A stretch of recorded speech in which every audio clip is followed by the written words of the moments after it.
The last video that I posted on this channel was my predictions video for this year's WrestleMania. So, before we get started with this video, if you haven't checked out my predictions video, I strongly suggest you do so, especially before WrestleMania this weekend. And then, obviously, coming back and checking this video out, because I think this one goes right along with it, because this video is the people who were left off of this year's WrestleMania card.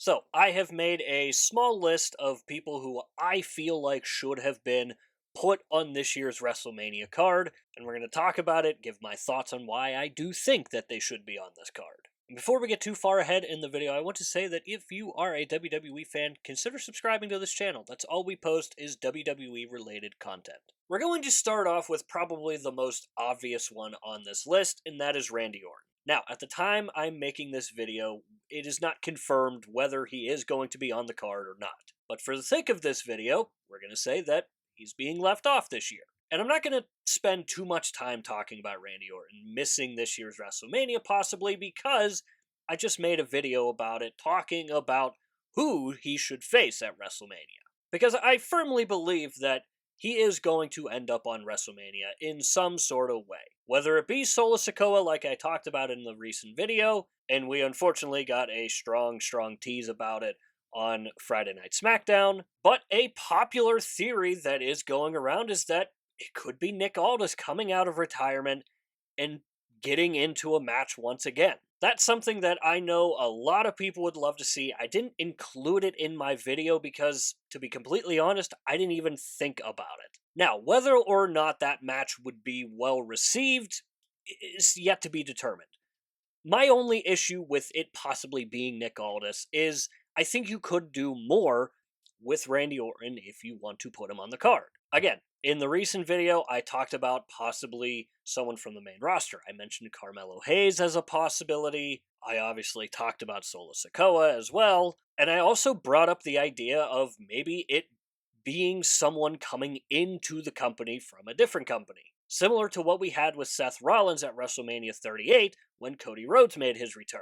Because the two big names that are floating out there, Aleister Black and Miro. So I think that those two are a strong possibility if it isn't going to be Solo, if it isn't going to be Nick Aldis. I would almost rather it be either Miro or Aleister Black. But at the end of the day, I just want to see Randy Orton on this year's WrestleMania card because we don't know how many more WrestleManias Randy Orton has left in his belt. And as you may know, Randy Orton is my all-time favorite. So anytime that we get an opportunity to see him on the grandest stage of them all, I'm going to take it. The next group of people that I'm going to talk about is the entirety of the SmackDown Tag Team division. I'm talking about the Street Profits. I'm talking about DIY. I'm talking about Pretty Deadly. I'm talking about Motor City Machine Guns not being on this year's WrestleMania card. Meanwhile, we have the War Raiders taking on the New Day, and that story, in my opinion at least, has been significantly worse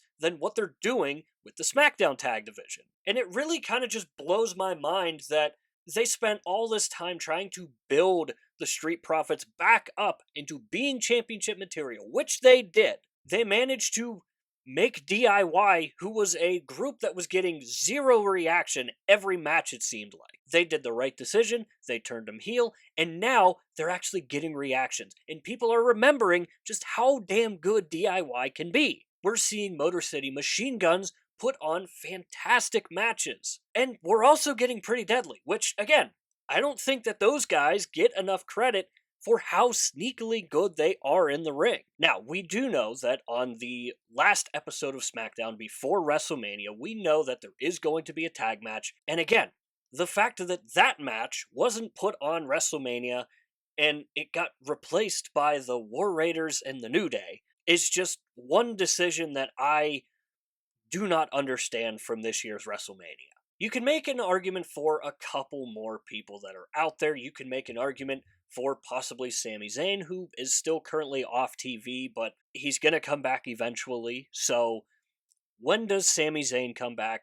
Could it quite possibly be at WrestleMania? Could that be a match for Randy Orton? But one guy that I am surprised and severely disappointed that was left off this year's card is Chad Gable. Now, I talked about it in the predictions video, But the fact that Chad Gable was left off of this year's WrestleMania card is absolutely heartbreaking. Because I don't think people remember how good Chad Gable was in that insane gauntlet tag team match from WrestleMania 39. And obviously, him being left off of last year's WrestleMania card was severely disappointing to a lot of people. And now the fact that he's going to miss now his second straight WrestleMania is just so disappointing. Now, I'm not taking anything away from El Grande Americano being on the card because it's an El Grande Americano match against Rey Mysterio. I'm going to take that every day of the week. But with Chad Gable still kind of being involved in that storyline somehow,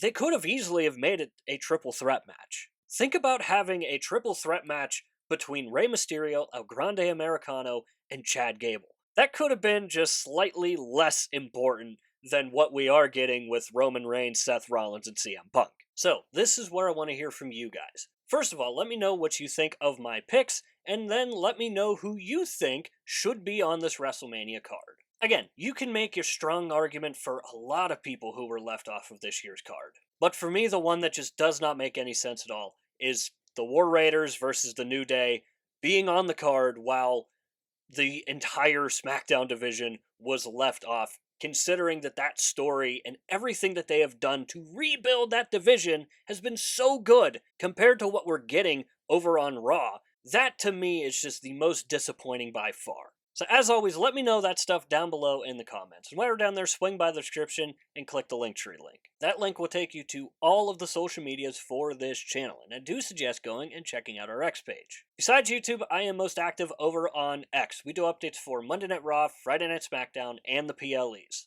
My main goal with the X page is to have a place for wrestling fans to go and talk about wrestling, and especially those who are like me and they don't have a lot of people to talk to about wrestling. So if you are like me and you're looking for a group of wrestling fans to talk about wrestling with, swing by an upcoming episode of Monday Night Raw, join into the conversation, maybe it's for you at the end of the day. Now, with all that being said and done, that is going to do it for this video here. I hope you enjoyed the video. If you did enjoy it, hit the like button. If you really enjoyed it, hit the subscribe button, because both are free and both help out the channel a lot. And if you have made it to this point of the video, I want to say thank you very much for taking the time out of your busy day to watch these videos here. And as always, stay tuned for more wrestling content coming in the future. We'll see you next time.